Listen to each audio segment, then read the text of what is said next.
Anyway,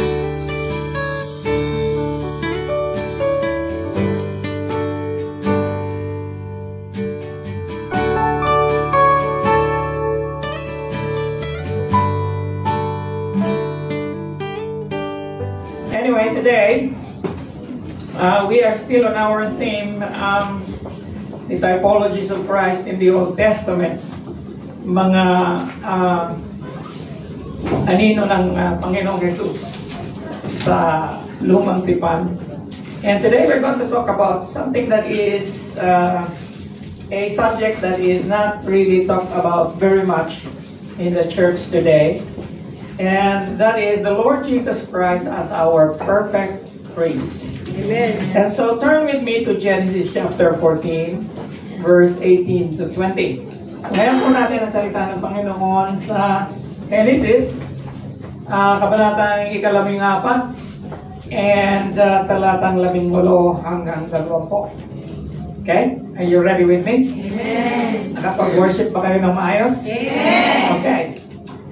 Sabi po dito, then Melchizedek. I want you to pronounce that name very well. Melchizedek. One more time. Melchizedek. Then Melchizedek, king of Salem, brought out bread and wine. He was priest of God Most High. And he blessed Abram, saying, Blessed be Abram by God Most High, Creator of heaven and earth, and praise be to God Most High, who delivered your enemies into your hand. Then Abram gave him a tenth of everything. May the Lord add more blessing upon the reading of His Word. Let us pray. Panginoon, kami pinagpapasalamat sa araw na ito na ginawa mo para sa amin. Huling linggo ng taong 2024. Lord, dalangin ko na maging pahimakas ito, Panginoon, ng darating na taon. Na sa buong taon ng 2025, dalangin ko, Panginoon, na maalaala namin na mayroon kaming isang ganap na parit ng aming buhay. Sa iyo ay pinagkakatiwala ang buong congregation na ito, Panginoon. Buksan mo ang aming isipan at ang aming damdamin para sa iyo. Sa napakatamis na pangalan ng aming Panginoong Jesus, and everyone would say, Amen. Today, we are going to talk about that perfect high priest. At ang pangalan niya sa Lumang Tipan ay Melchizedek. Alam nyo, ang pangalang Melchizedek ay 2 beses lang na nabanggit sa Old Testament. And napaka-interesting nitong passage na binasa natin sapagkat 3 talata lang siya, 3 verse. And yet, there is so much to say about those 3 verses. Number 1, ang Melchizedek po ay hinango sa pangalang Melech at saka Tzedek. Okay?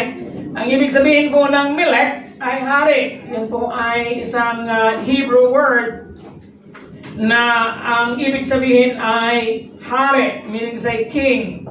At yung Tzedek naman, I hope that this is very familiar to you. The word Tzedek is righteousness.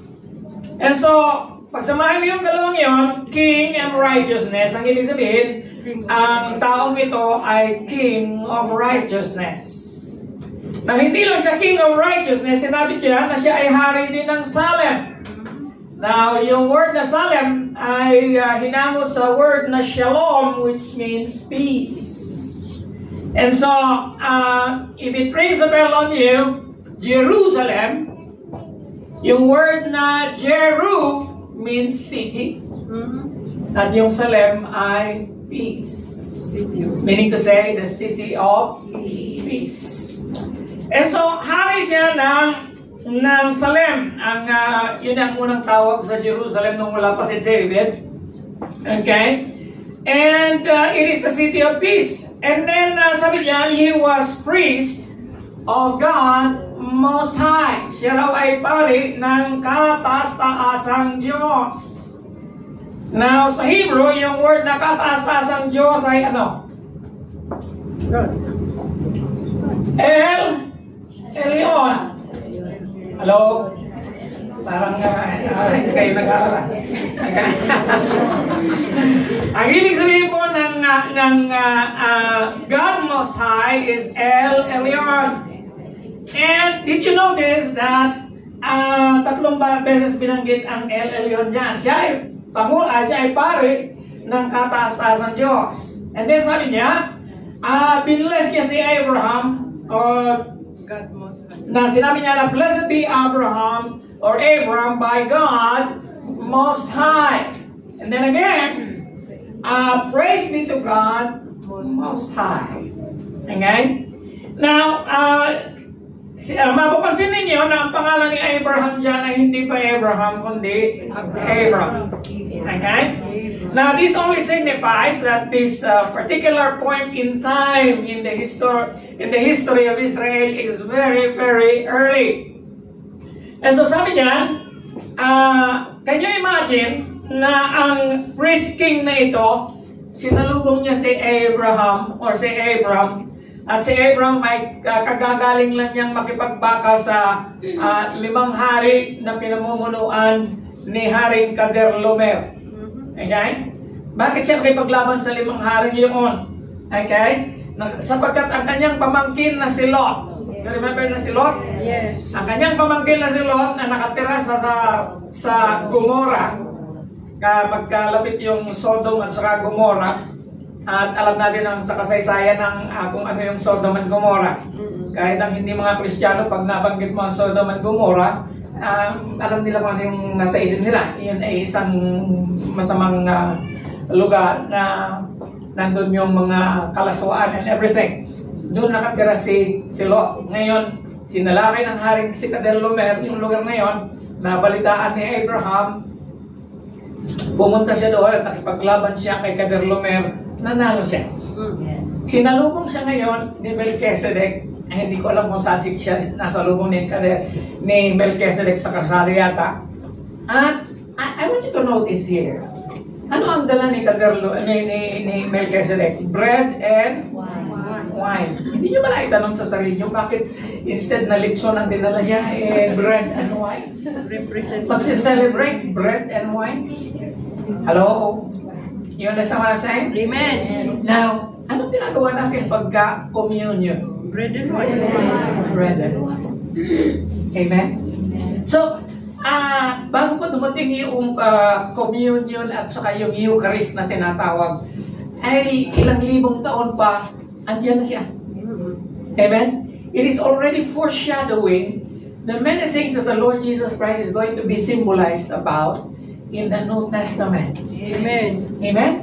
And so, sinalubong siya with the bread and wine, and then he blessed Abraham, and in response, bilang pag-responde ni Abraham sa kanya, ay ibinigay niya ang 10 bahagi ng lahat ng kanyang napanalunan kay Kedorlaomer. Amen? Now, ang tanong, sino ang mas mataas ang antas? Si Melchizedek o si Abraham?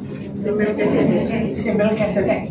Because the greater blesses the lesser. Yes. And the lesser pays tribute to the greater. Amen? Amen. So here is a guy much, much greater than Abraham. Alam nyo, hanggang ngayon, pag tinanong mo ang mga Hudyo, sino ang pinakadakilang tao sa kasaysayan ng Israel?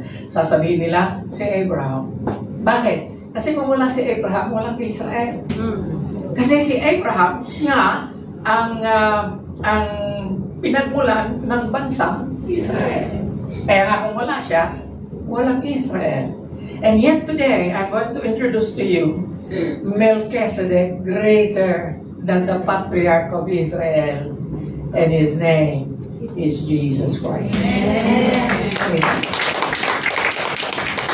Now, 2 beses lang siya nabanggit. Ang pangalawang pagbanggit ng pangalang Melchizedek ay nandito sa Psalms 110 verse 1 and 4. Now, isinama ko yung verse 1 kasi nga ito ay isang messianic psalm. Pagka sinabing messianic psalm, it pertains to the Messiah. Pagka sinabing messianic psalm, ang ibig sabihin ay ito ang pinatutungkulan nito ay ang tinatawag na anointed one that is going to come, the Messiah, And His name is Jesus Christ. Amen. Now, ang sabi po dyan, si David ang miakda ng Psalm 110. Sabi ni David, maupo ka, the Lord says to my Lord. Okay. Ang Panginoon ko, sabi ni David, ay sinabi niya sa Panginoon. Eh, dalawa na ang Panginoon ni David. Hello? Yes. Because God the Father is Lord. Curious. You remember Curious? Hindi nyo naalala ang Curious? Meaning Lord. Okay? The Lord says to my Lord. Sabi ng Panginoon sa aking Panginoon. Eh, sino yung kasunod na Panginoon? Jesus. Si Jesus. Okay? Sit at my right hand. Alam niyo yung word na sit at my right hand. Okay? You and I are going to sit in the heavenly places in Christ. The Lord Jesus Christ is seated at the right hand of God. So bago mo nga nangyari yun, sinabi na ni David in the book of Psalms, sit at my right hand until I make your enemies a footstool on your feet. Alam niyo ba kung ilang beses nabanggit yan, sit at my right hand in the New Testament? 20 times. And it all pertains to the Lord Jesus Christ. Amen. Now, fast forward sa verse 4. The Lord has sworn. Okay? Sumusumpa ang Panginoon, sabi niya, and will not change His mind. Hindi magbabago ang isip niya, katulad ng marami na nandito sa Lifeway. Okay? Hindi magbabago ang kanyang isipan. You are a priest forever. Yes. Ikaw ay pari forever. Amen. In the order of who? Melchizedek. Bakit hindi order ni Aaron?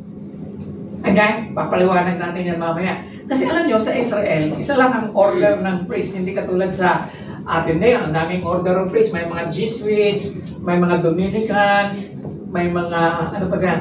Okay? When you were still Catholics, napakaraming order ng priesthood sa Catholic Church. And yet, there is only one order of priest in the Old Testament, and that is the order of the Levitical priesthood under Aaron. Now, anong kaibahan ng Aaron at saka ng Levi? Eh si Aaron galing siya sa tribo ni Levi. Kaya Levitical priesthood ang tawag. Pero ang high priest ay si Aaron. Now, this priesthood I'm going to talk to you about is greater than that. Amen? Why? Bago pa dumating si Aaron, bago pa dumating si Moses, panahon pa ito ni Abraham eh. Andyan na si Melchizedek. Amen?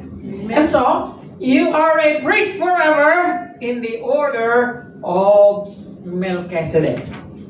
Now, alam nyo, every time na mababanggit ng pare, parang hindi tayo walang excitement. Amen? Of all the titles of the Lord Jesus Christ, okay naman siya, pare. Siya kanya lang, hindi natin pinagbubusan ng pansin kasi nga,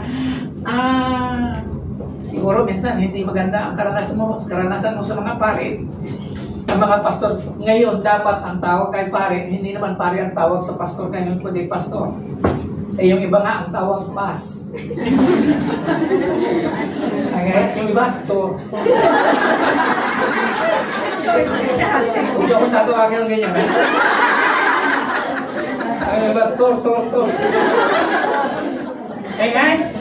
Now, pag nabanggit ang pare, at pumapasok sa isip mo yung nakaabit o na itim, tapos may puting collar dito. Okay? Hindi po yun ang pare na, kaayusan lang yan, damit.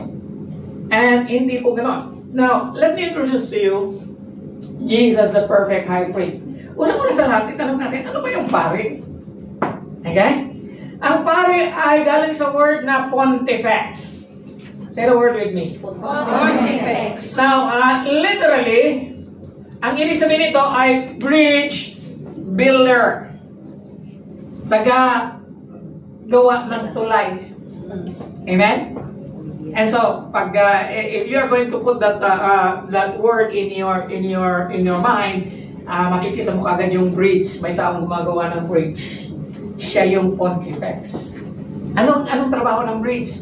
Kinoconnect niya ang isang bagay, isang lugar sa isang lugar. Yes. Okay? Para makatawid ang tao. Yes. Ikinoconnect ng pare ang tao sa Diyos. Amen. At ang Diyos sa tao. Mm-mm. Amen? Ang galing. Yes. Kaya, ang tawag sa bridge ng mga friends ay punton. Okay? Kasi galing yun sa word na pon. Ay, ang dami natin ng mga salita ngayon, ano? Okay? Kaya siya tinawag na pontifex, literally, ay bridge builder. Now, a priest is a mediator. Ano ibig sabihin ng mediator? Pamagitan. Okay? Ano ibig sabihin ng taga-pamagitan? Ikaw yung nasa gitna. Okay? Para magkaintindihan ng dalawang magkabila, lalo na kung meron silang hindi pagkakaunawaan, mayroong tagapamagitan. Halimbawa, galit yung isa sa'yo, may tagapamagitan ka. Yes. Ang Diyos galit sa tao nang dahil sa kasalanan. Na bridge tayo sa pamamagitan ng Panginoong Jesucristo kasi siya ang ating mediator. Amen. Pangalawa, hindi lang siya mediator, siya ay advocate. Say the word with me. Advocate. Ang ibig sabihin ng advocate ay, hindi na natin ginagamit kasi yung word na yan. Pero sa makabagong term, lawyer. Amen? Yes. Tagapagtanggol. Amen? Bakit kailangan ipagtanggol tayo ng Panginoon? Kasi tayong lahat ay nasa ilalim ng hustisya ng Panginoon. Sa totoo lang, kung hindi namatay ang Panginoon sa cross ng Kalbaryo para sa kasalanan mo at kasalanan ko, lahat tayo ay papunta sa impyerno. True. Kaya lang merong nag-attorney sa iyo at saka sa akin. And His name is Jesus. So hindi lang siya mediator, siya ay an advocate, representative, one who gives access. Siyang nagbibigay ng daan para sa iyo at saka sa akin. One who can speak the language of both worshiper and the one worship. Why is it that the Lord Jesus Christ speaks our language? Hindi naman siya Pilipino. Ibig sabihin ay nauunawaan niya ang kalagayan ng tao. Bakit? Sapagkat siya ay naging tao. Amen. Amen? Hallelujah. Isn't that wonderful? Yes. Now, the bridge, nung wala pa si Jesus, nung hindi pa siya bumaba sa langit, ang bridge ng tao sa Panginoon ay ang batas, ang Old Testament law. Basta't sinusunod mo yun, meron kang access sa Panginoon. Pangalawa, yung mga pari, at saka yung tinatawag na sacrificial system. Pinatatawad ka ng Diyos pagka mag-aalay ka sa Kanya ng sunog na alay. Amen? Ayon sa Kanyang pamamaraan. Ngunit sabi ng Hebrews chapter 7 to 10 and 18, ang lahat ng ito ay hindi gumana. It did not work. Okay? And that is the point of Hebrews. Now today, I'm going to share with you, mahaba-haba tayo ngayon. Sabihin mo sa kanya, sa katabi mo, relax ka lang. Okay?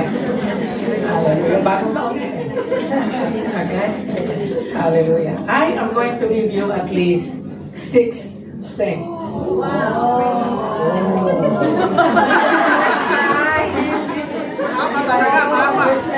Okay. 6 na bagay na nagpapatunay na ang priesthood ng Panginoon ay perfect. Amen. Why is it that the priesthood of Jesus is perfect? Amen. Okay?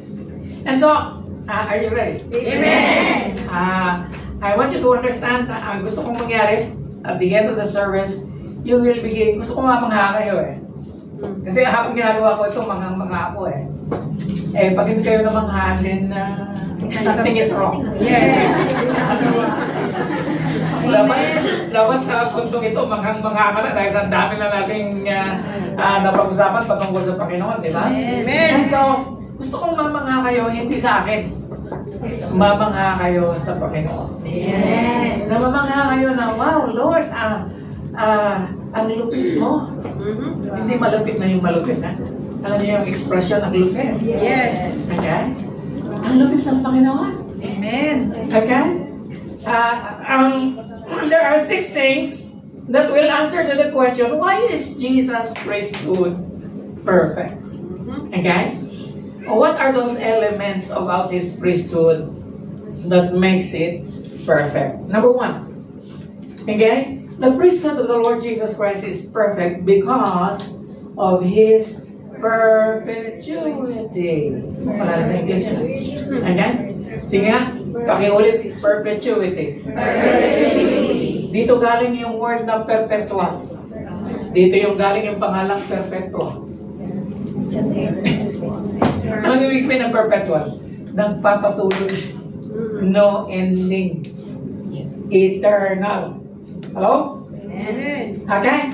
So, sabi po, tayo po ay tatalon sa New Testament. And in the New Testament, the name Melchizedek is only mentioned in one book, and that is the book of Hebrews. And he was mentioned there 9 times. 9 na beses siyang nabanggit doon. Doon lang din. Okay? Now, tingnan nyo itong mga katagang ito sa verse 1 to 3. First, the name Melchizedek means King of Righteousness. Tapos na natin binanggit yan kanina. Then also, King of Salem means King of Peace. And then he said, this Melchizedek, wala siyang tatay, wala siyang nanay, wala siya sa listahan ng Israel. Wala siyang genealogy. In fact, Melchizedek is not even a Jew. He is a Canaanite. Hello?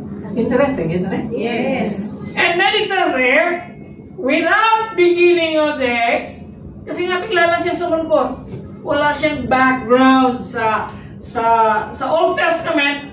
Noon lang siya nabanggit, noon lang din siya nagpakita. Yung pagkatapos niya magpakita, naglaho siya, wala na tayo narinig sa kanya. Maliban sa Psalms 110, verse 1 to 4. Okay? And then again, the writer of the Hebrews picked him up and told us a lot of things about him. Number 1, it says here, without beginning of days, without end of life. And then he said, he resembles, katulad siya ng anak ng Diyos. Woo! Amen. Amen? Amen. Now here is the author of the book of Hebrews telling us that Melchizedek resembles the Son of God. Now, he is not the Son of God in the Old Testament, but he is a prefigure. He is a foreshadow. He is a type of the Lord Jesus Christ. Amen. Amen? Hallelujah. He is without beginning of days, without end of life, resembling the Son of God, and he remains a priest forever. Amen. Hallelujah. Now, this speaks to us a lot of things. Number 1, that the Lord Jesus Christ pre-existed before everything. Alam na natin yon, na hindi pa naitatag ang buong mundo, nandiyan ang Diyos. Siya ang nagnabela lang ng lahat. He has no record of its lineage. Now, alam nyo, ang mga Hudyo, they are very particular about lineage. In fact, hanggang ngayon, kung wala ka sa listahan, sa roster, hindi ka miyembro ng Israel. Hindi ka Hudyo kung wala ka sa listahan nila. Tatanungin ka, sino ang tatay mo? Sino ang tatay ng tatay mo? Sino ang tatay ng tatay ng tatay mo? Andyan na, nakalista sila. Okay? Meron silang roster of by tribe. Kaninong tribo ka na belong? Sapagkat kung wala ka sa listahan, hindi ka Hudyo. Kaya maraming umuuwi ngayon sa Israel, tinitrace nila ang kanilang lineage because you cannot be accepted as a citizen of Israel without a proper kung saan ka galing. kung ikaw nga ba ay Hudyo o hindi. Amen. Amen? Amen. And yet, itong si Melchizedek, wala siya sa lineage. Amen? Isa lang ang ibig sabihin. Kasali ba sa listahan ng Diyos? Hindi. Now, of course, no, nagpakatao ang Panginoon, naging tao siya, lumabas ang lineage niya, galing kay Joseph, galing kay Mary. Makikita natin ito doon sa listahan na nasa Matthew at saka kay Luke. Okay? And then it says there, He is like the Son of God. He is eternal. Isa lang ang alam ko na anak ng Diyos na pinatutungkulan dito. Ito po ang sinabi ng Hebrews 13:8.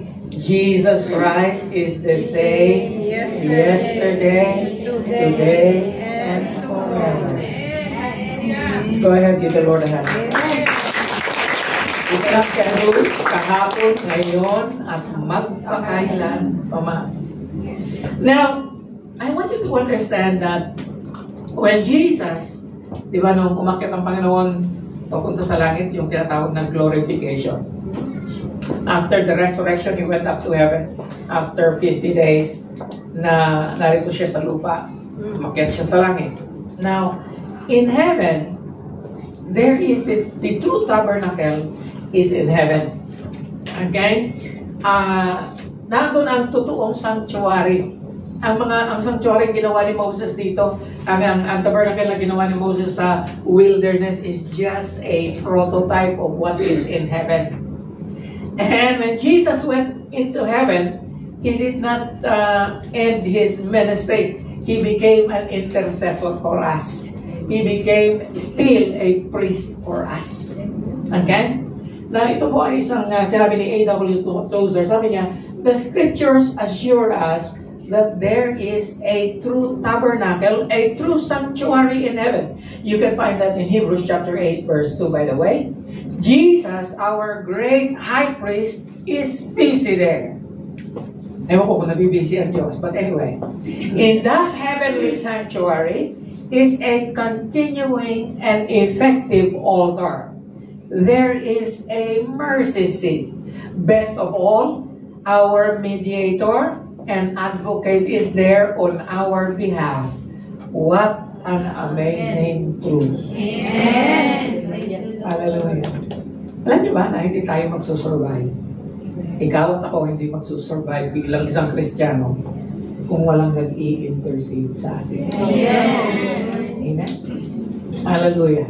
Alam na natin yun. Kaya lang, ngayon gusto ko na ma-reinforce yan sa inyo na somebody is praying for you. I cannot pray for you every day. Okay? Minsan pag nag-pray ako sa inyo, hindi ko maalala ang pangalan mo eh. Sabi ko, Lord, itong nakikita ko sa aking isipan ngayon, hindi ko kilala siya. Pero nag-pray ko siya sa iyo, kilala mo siya. Hello? Kaya, huwag kang mag-miss na kamayan ako mamaya. At nang maalala ko yung mukha mo. Hallelujah. Okay, but there is someone who will never forget. He doesn't only know your name, He knows you before the creation of the world. Amen? Hallelujah. Kaya mo yung kilala ka ng Diyos, hindi pa itinatayo ang sanlibutan, kilala ka na niya. Ay, samantalang ko, hindi kita maalala. Hello? Hallelujah. Okay. Now, that brings us to the second. Now, dahil nga, anin tayo eh, medyo mabilis lang tayo yan. Okay. So, the Lord Jesus Christ is a perfect high priest because He is a perpetual one. Okay? Nagpapatuloy yung kanyang ministry, hindi lang sa lupa, hanggang sa langit, hanggang ngayon. Amen? Siguro matatapos lang ministry ng Panginoon sa atin pagka nandun na tayo, kasama na niya. Amen. But at the moment, He is right there beside the throne of God, on the right hand side of God, and He continues to go inside that sanctuary, interceding for you and for me. Yes. Now, the next thing about this priesthood of the Lord Jesus Christ, it is perfect because of His royalty. Kanina, perpetuity, royalty. Ngayon. Now, just think how great He was. Okay? Sabi ng writer ng Hebrews, isipin nyo kung gaano kadakila ang taong ito. Even the patriarch Abraham gave him tithes. Okay? Huwag kayo magalala, hindi yan ang subject ko ngayon. Okay? Mababanggit ko lang kasi nabanggit niya, di ba? Okay, patawad ko. Okay? Hallelujah. Kayo mga saksi, patawad na. Nang sabi dito, na kahit na si Patriarch Abraham nagbigay ng itapu sa kanya. Na anong ibig sabihin ito? Na alam nyo sa Israel, sabi ko na nga kanina, ang pinakadakilang tao sa Israel ay si Abraham. Dahil kung wala si Abraham, walang Israel. Okay? Now, isang bagay pa. Ang binibigyan lang ng tithe or tribute, okay, sa text, sa context na ito ay tribute, ay hari lang at saka pari. Amen? Ibig sabihin, tunay nga na si Melchizedek ay king, royalty, and a priest. Because he deserves, okay, to receive honor. Because ang simbolo ng giving of tithes is honor, glorification, acknowledgement of victory. Hello? Amen. Hallelujah. Kaya yun din ang motive na nagbibigay ng tithes hanggang ngayon. Ang motive mo dapat, Lord, I want to glorify you. I want to honor you. Gusto ko, Panginoon, na kilalanin ka na sa iyo nang gagaling ang lahat. Amen. Amen. So, and so, there is a passage in 1 Peter chapter 2 verse 9 which I like very much because kung ang Panginoon ay meron siyang tinatawag na royal priesthood, ikaw at ako ay bahagi ng royal priesthood na ito. Alam mo kasi pag tinawag kang royal, sa atin sa Pilipinas, isa lang royal, troore. May sakit. May sakit. Tayong lahat ay royal, kaanib ng royal priesthood. Bakit? Yan ang sabi ni Apostol Pedro. Sabi niya, but you are a chosen people. Ikaw ay pinili. Ikaw ay makaharing pagkapari. Kaya, tanggap mo man o hindi, marami sa natin, hindi natin matanggap ang ating mukha. Kapatid, tanggap mo man o hindi, ikaw ay royal priesthood. Hello? Kaya paggaling ko, may mag-base ka naman. Amen? Hallelujah. Lagi ko sinasabi sa mga pastor sa Pilipinas, alam nyo, ang ating Pangulong Pari ay royal priest. Huwag kayong magbibihis na parang movie star. Tatayo ka sa pulpito, huwag kang mag-rubber shoes. Kasi royal ang priesthood natin eh. Amen? Hallelujah. Tatayo ka sa pulpito para kasang gano'n. Alam niyo yung sanggano? Hindi po. Full. Or mga siga-siga sa Pilipinas. Mga canto boys. No, I know. Okay? Bakit daw? Ano ang ibig sabihin noon? Ikaw ay God's special possession. Ikaw ay banal na bansa. Amen. Nasabi dito ay, umay iyong ipahayag, you will declare the praises, ang kapuri-purihang pagpupuri sa Kanya na tumawag sa iyo. Galing ka sa kadiliman, patungo sa liwanag. Minsan napapailing ako pagka may mga preacher na naka-jacket, ang init-init naman sa Pilipinas. Itim na jacket, tapos naka-rubber shoes, naka-maong. Tapos nag-preach. Sabi ko, parang kanto boy ito. Amen. Hallelujah. My friends, Abraham acknowledged that the person before him is greater than him. Otherwise, hindi siya magbibigay ng ikapo. Kung hindi niya ina-acknowledge na si Melchizedek ay higit na mas mataas kaysa sa kanya. Such that he gave tithes to him. The acknowledgement of spiritual authority. Kailangan kaya ni Melchizedek ang spoils na Abraham? No. He is already a king. Amen? And yet he received it. Hallelujah. Gratitude, reverence, and recognition of divine providence is our response to a royal priest. Mga kapatid, meron po tayong royal priest. And his name is Jesus Christ. And you and I belong to that royal priesthood. Alam niyo ba na si Martin Luther na may akda nito? He is the first one who coined that phrase, priesthood of the believers. Okay? Ngayon, tanggap mo man o hindi, okay? Tingin dito magsatong. Okay? Tanggap mo man o hindi, dahil marami sa inyo, puro kayo babae. Pero pare ka! Ay, sabi mo sa katabi mo, uy, pare ka dahil.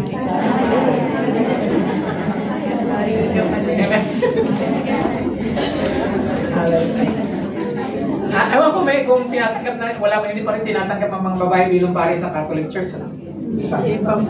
Sa Anglicans, pwede na yata. Meron sa mga pare na sa Aglipay, yes. But anyway, regardless of gender, you and I belong to that holy royal priesthood. Amen. Now, ito ang sabi ni Martin Luther. A priest is not made. He must be born a priest. Paano nangyari yun? He must inherit his office. I refer to the new birth. The birth of water and the Spirit. Now, being born again is being born of water and of the Spirit. So lahat ng born again, ikaw ay pinanganak na pare. Ikaw ay intercessor. Amen. That's why napakalaga ng intercession. You fulfill that whenever you pray for someone. Yes. Not only your family. Hallelujah. And so, sabi niya, thus all Christians must become priests, children of God, and co-heirs with Christ, the Most High Priest. Amen. So whether you like it or not, huwag kang magpa-accept dyan. Ikaw ay pare. Amen. Wala ka nga lang halo. Amen? Hindi na balik, kahit nawala ka na. That makes us to number 3. Mabilis ah. Perpetual. Royal. Ngayon naman, because of his integrity.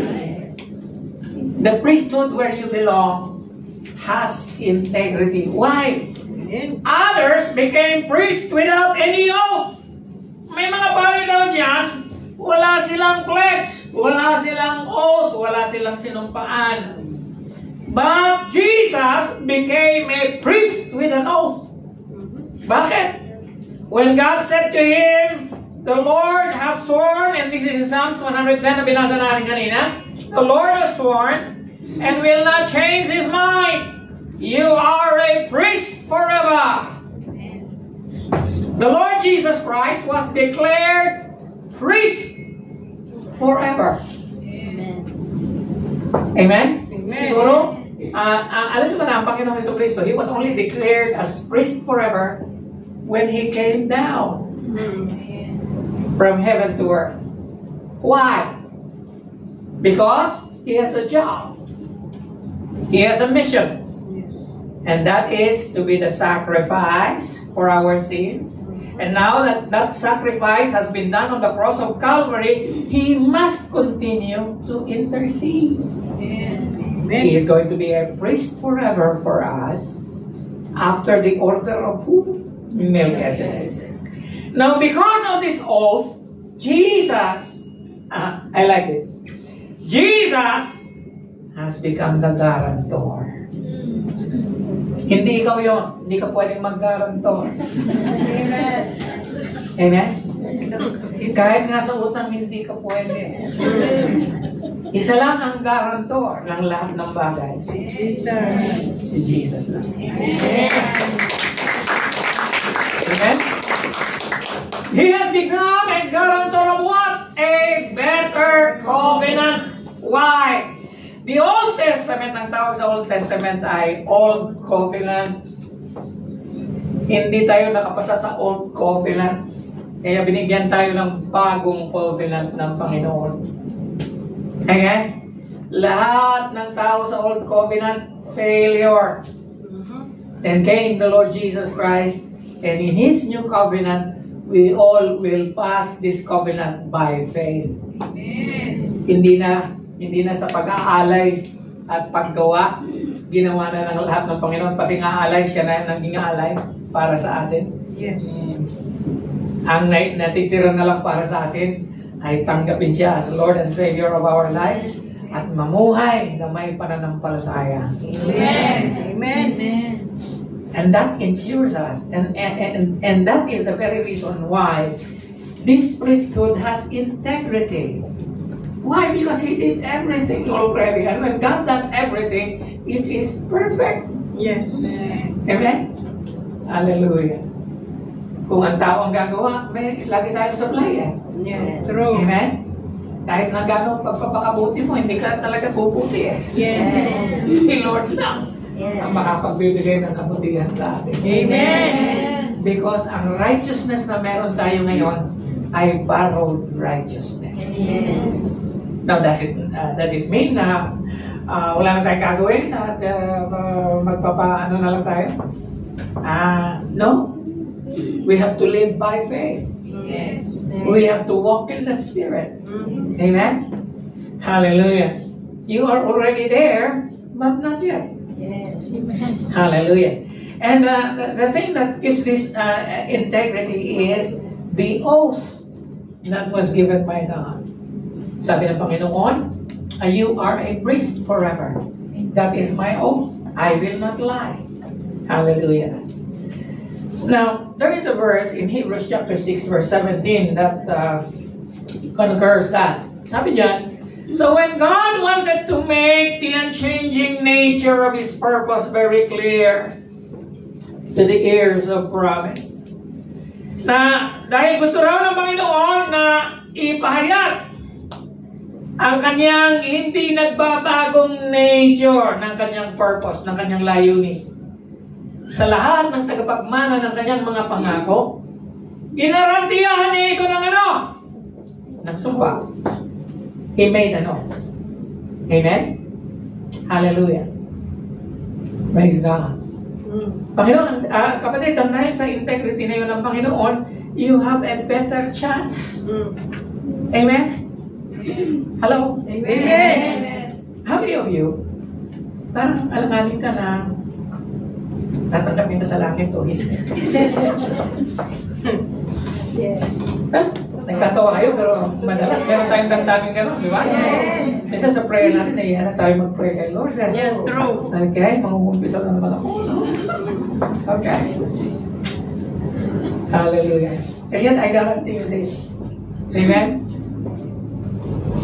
You confess your sins, He is just to forgive you your sins and to cleanse you from all unrighteousness. Amen. Thank you, Lord. That brings us to number 4. Okay? Number 4 is the priesthood of the Lord Jesus Christ is perfect because of its or His effectivity. Now, there have been many of those priests, napakarami ng pare, since death prevented them from continuing office. Napakarami ng mga pare, patay na. Okay? Isa lang nabubuhay. Okay? But because Jesus lives forever, Amen. He has a permanent priesthood. Pwede ba maging permanent kung mamatay ka? Hindi Namatay siya pero nabuhay muli. Yes. Amen? He has a permanent priesthood, therefore, He is able to save completely. Hindi ka matatakot na una siyang mawawala. In fact, hindi siya mawawala. Mawawala ka na lang, nandiyan pa siya. Yes. Kaya sabi dito, He is able to save completely those who come to God through Him. Why? And I like this. Because He always lives to intercede for them. Ano yung word na intercede? Lagi kang inilalakad ng Panginoon sa Diyos Ama. Yes. Kasi, paano ba i-explain ito? Wala tayong credibility sa Diyos Ama. Sa totoo lang. Isa lang ang may credibility sa langit, si Jesus lang. Yes. Every time you sin and you confess your sin, the Lord tells the Father, I died for that person, so you need to forgive. Amen? Thank you, Lord. Hallelujah. Yes. And so, my friends, how effective is that priesthood? That priesthood is effective because he lives forever. He has a permanent priesthood. And He is able to completely, natin nyo itong superlative na mga ginagamit. He is able to save. Para hindi ka magduda, nilagyan pa niya ng completely. Unnecessary na yung completely eh. Sabi sa sinabi lang niya, He is able to save those who come to God, no? Completely. Hindi half. Complete. Amen? Amen. Those who come to God through Him. Why again? Because He is there constantly. Okay? Interceding for you and for me.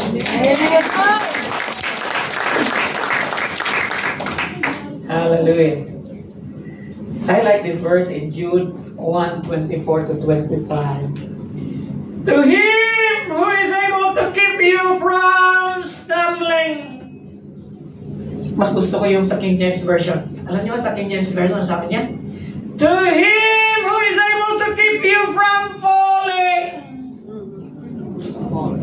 Kasi yung stumbling, nadapa ka lang eh. Pero yung falling, laglag talaga. Ano yung mas gusto mo? Mas gusto ko yung King James, di ba? Okay? Ayoko nang nadadapa lang yung madalas kong madapa eh.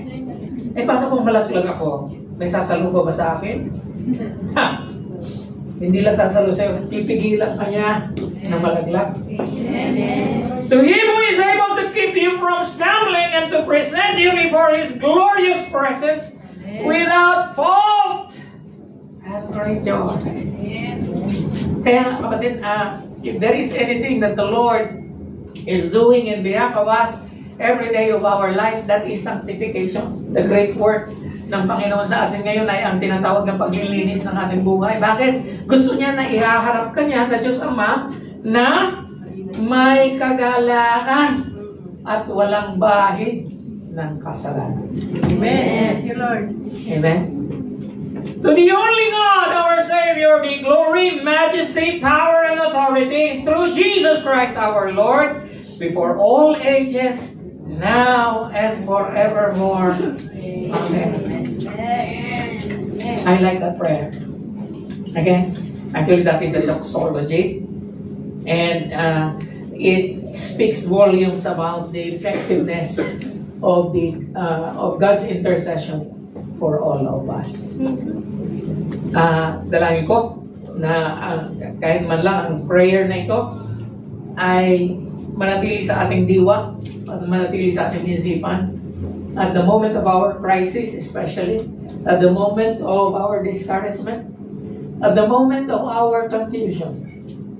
There is a God there that is working in behalf of you. Yes. To present you faultless. Amen. To keep you from stumbling. Amen. Okay? Hallelujah.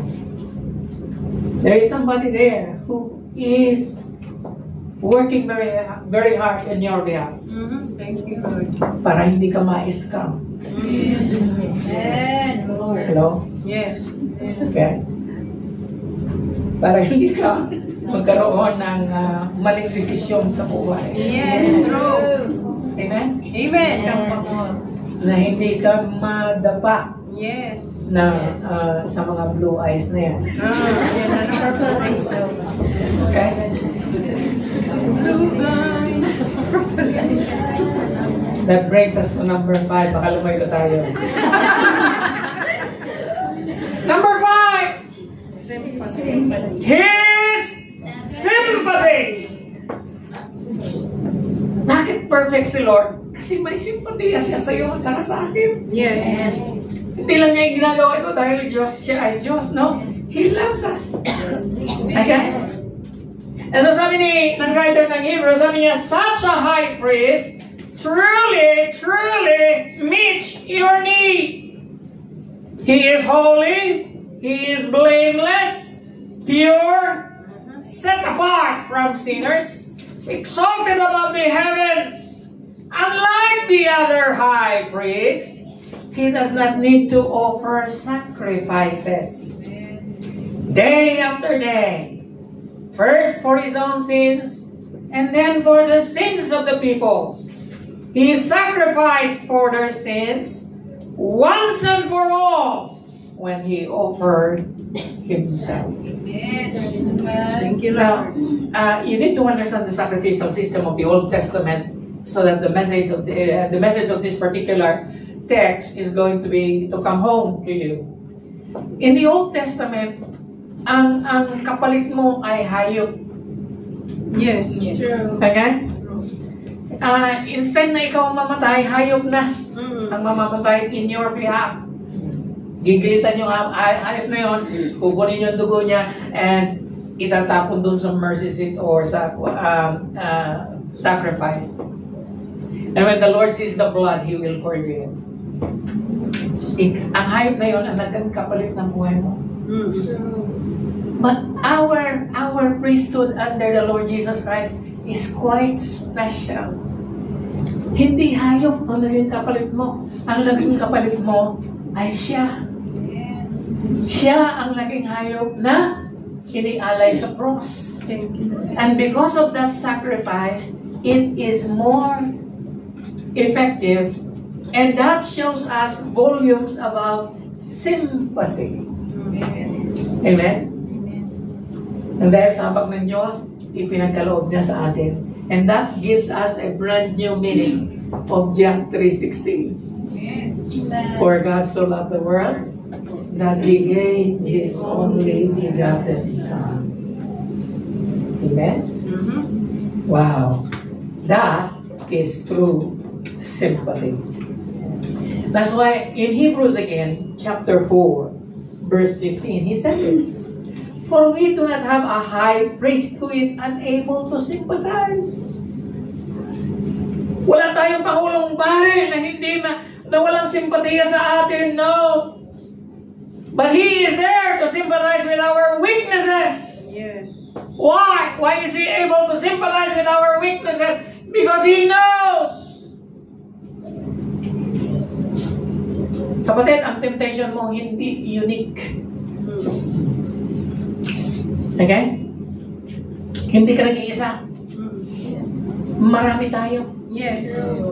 Tayo. Kasama ako. Amen.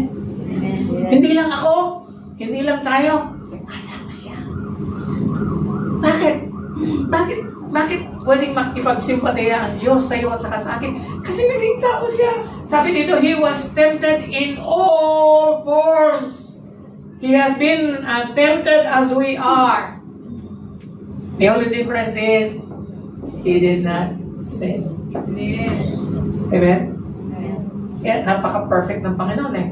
Naranasan niya lahat ng naranasan. Somebody asked me, did the Lord experience sexual temptation? I believe so. In all forms, ang sabi ng Scripture eh.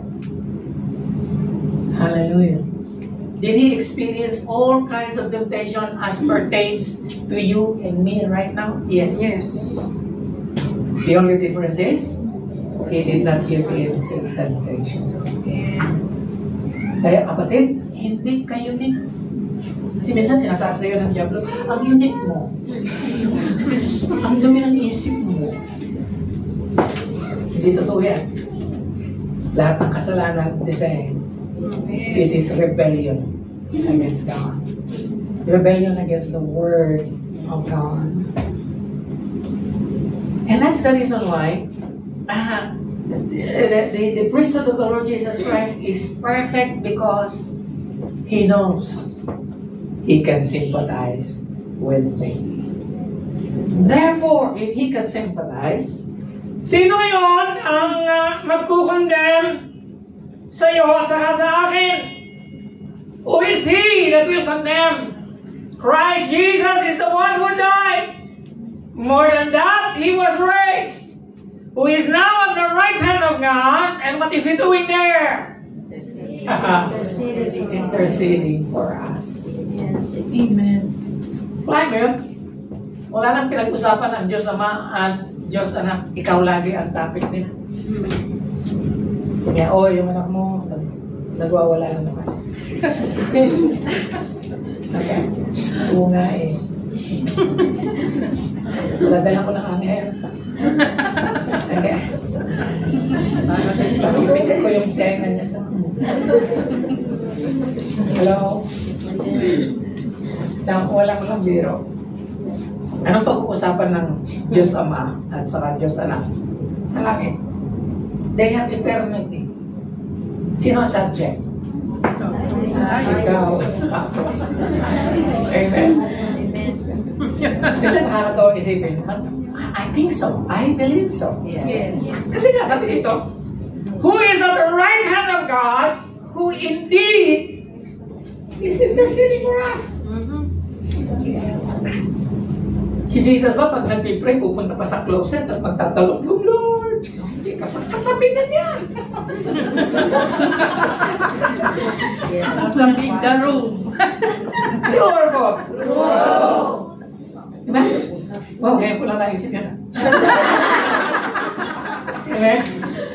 The Lord is seated at the right hand of God. Anong ginagawa nila? Nag-uusap sila. Sino ang topic? Ikaw! Hala ka! Amen? Wow, wonderful, wonderful. This brings us to the last but not least.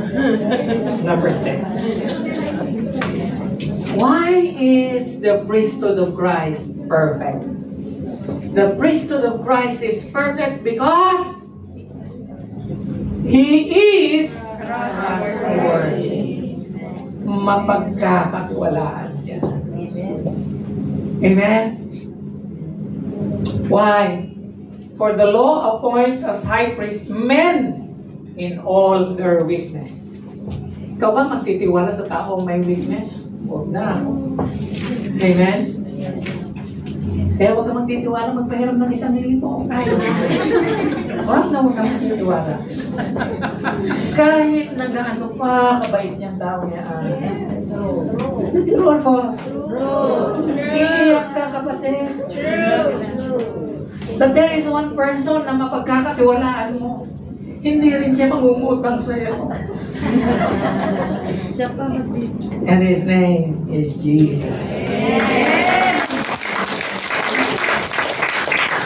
Sabi dito, the law appoints high priest in all their weakness. Lahat ng tao sa mundo may weakness. True. Yung katabi mo may weakness. Yes. Ikaw may weakness. Yes. Nasa likod mo may weakness din. Pati ang nasa harap mo ngayon. May weakness. Amen. But there is only one person who has no weakness. He came after the law. He was appointed the Son who has been made perfect forever. Amen. Amen. Hallelujah. Now, I want you to notice that first. Kaya nga siya, ginawa ko siyang biyerno eh. Sabi diyan, nilagyan ko pa ng underline pala. The Son, ang anak ng Diyos, Jesus, who has been made perfect forever. Now, ang ibig sabihin ba nito, na si Jesus galing sa langit, hindi siya perfect?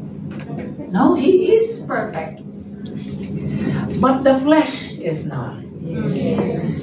But there is only one person who made it perfect in the flesh. And His name is Jesus Christ. Isn't that wonderful? Isn't that wonderful? You know what? Yung last verse na yan, I really dwell. I was praying, Lord, ipaliwanag mo sa akin. I'm not satisfied with all the explanations sa commentary. Sabi ko, Lord, you really have to tell me, anong ibig sabihin mo na you need to be perfect? Samantalang ikaw ay Diyos. You are perfect in itself. Your very nature is perfect. And then suddenly the Lord just, gave me this revelation, and He said, you see, when I came as a God, but in human form. The flesh is not perfect, but I made it perfect. Amen. Thank you, Lord. Amen. Kaya nga perfect siya. Bakit? Nagdaan siya lahat ng temptation natin, and He was perfect. Now, ang tanong, yung mga temptation ba na dinanas ng Panginoon, tunay o nag-artista lang siya? Hindi, tunay. May pagkakataon ba na maaari siyang nagkasala? Para sa akin, yes. Pero hindi siya nagkasala. Yes. And that is the reason why the Son who has been made perfect forever. Amen? Amen. Hello? Amen. Hallelujah. You know what? My friends, kamangha ang Diyos. Yes. He went through all that trouble. Sabi ko, Lord, ang dami mo nang ginawa para sa amin. You made everything for us. Hallelujah. Now here is a verse just like that. For by one sacrifice, sa iisang sacrifice, He has made perfect forever. Now, I want you to notice this. Minsan kasi, ang language ng scripture, naiintindihan mo yung word, pero yung meaning, yung kaayusan pati ng sentence, parang hindi tama. Kasi, sabi niyan, nang dahil sa isang sakripisyo na ginawa niya sa cross, naging perfect. He has made perfect forever. Sino? Lahat ng ginagawa niyang banal. Ano yung ibig sabihin? Kapatid, perfect ka na nang dahil sa ginawa ng Panginoon sa cross ng Calvario. He sees us perfect. Na kahit na nagtututbrush ka, tapos mas matingin mo sa iyong mukha. Okay? Kahit na ganoon na ang perception mo sa sarili mo, perfect ka na sa Panginoon, and yet, not quite. Because you are still being made holy.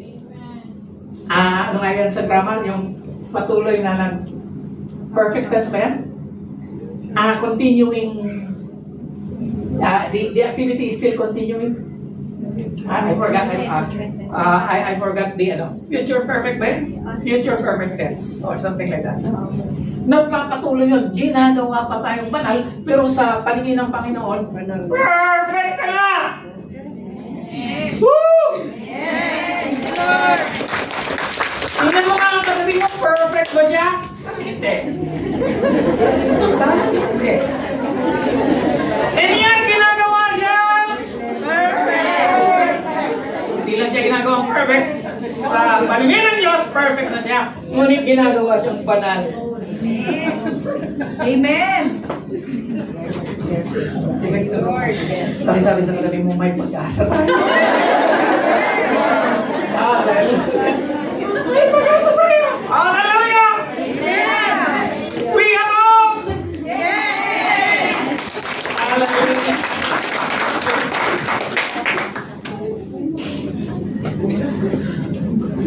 The atonement, last slide, sabi ni Aiden W. Tozer, the atonement in Jesus Christ's blood is perfect. Yes. Yung covering, the word atonement simply means pinagtakpan ka ng Diyos, ng kanyang dugo. There isn't anything that can be added to it. It is spotless, impeccable, flawless. It is perfect as God is perfect. Thank you, Lord. Okay? Kaya kapatid, word of advice. Do not focus on your imperfection. Oh, okay. Focus on the perfection of Christ. Amen. Amen? Because there is only one perfect, Amen. and His name is Jesus. Jesus. And He is our perfect high priest. Amen. And so, gusto ko bawalin niyo ito pag-uwi habang nagtatrabaho kayo the next 6 days. Bago tayo makakita uli sa February. Okay. And then begin to internalize this and say, Lord, talagang humali man sa'yo, wala akong magagawa. Embrace Him as your advocate. Embrace Him as your mediator. Embrace Him as your intercessor. You know why? Because He is perfect. Amen. Would you close your eyes with me? If you are here this morning and Satan is whispering in your ears, you are nothing, you will never make it. Minsan ay puno-puno tayo ng condemnation sa ating sarili. Mga kasinungalingan ng kaaway. Sinasabi niya na wala ka ng pag-asa. Sinasabi niya na hindi ka magtatagal. Sinasabi niya na hindi ka magtatagumpay. Sinasabi niya na wala kang magagawa. Kapatid, huwag kang maniniwala.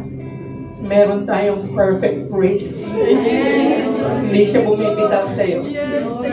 Hanggang ngayon, hindi siya bumibitaw sa iyo. Huwag kang bumibitaw sa kanya. Huwag mo siyang iiwanan. Hindi ka niya iniiwanan. Hallelujah. Hawak ka ng Diyos. Kapatid, hawak ka ng Diyos. And so, kung narito ka, at gano'n ang damdamin mo, maaari, punong-puno ka ng kabigatan. Maaaring punong-puno ka ng kawalan ng pag-asa. Kapatid, somebody is praying for you. May nagtatanggol sa iyo. May tumatayo sa iyo. Hallelujah. Ang pangalan niya ay si Jesus. Siya ang iyong pare. Siya ang iyong attorney. Siya ang iyong lawyer. Siya ang iyong defender. Pagtatanggol ka niya. And so this morning, if you know in your heart that the Lord has spoken to you, sabi niya sa iyo, anak, I will never leave you nor forsake you. Hallelujah. Huwag kang mabahala. Ipaglalaban kita. Thank you, Lord. Huwag kang mabahala. I will intercede for you. Thank you, Jesus. And if you are here this morning and you know that you are that person, would you lift up your hands to the Lord? Ari bang itaas mo ang iyong kamay sa Panginoon, sabihin mo sa Kanya, Lord, I am here. Lord, Ikaw ang aking advocate. Ikaw ang aking mediator. Ikaw, Panginoon. Sabihin mo sa Kanya, Ikaw ang lahat-lahat para sa akin. Tayo ba'y manalangin? Samahan mo ako sa panalangin. Ikaw na nagtaas ng kamay, sabihin mo sa Kanya, Lord, salamat po sa mensahe na aking narinig. Lord, patawad po, Panginoon. Minsan ay di ko na alam ang gagawin. Lord, minsan ay di ko na naisip na kung sino ka sa buhay ko. Lord, minsan ay ang layo ko na. Hindi ko na alam kung paano ako magbabalik sa iyo. Ngunit Lord, patawad po. Patawad sa lahat ng aking mga pagkakamali.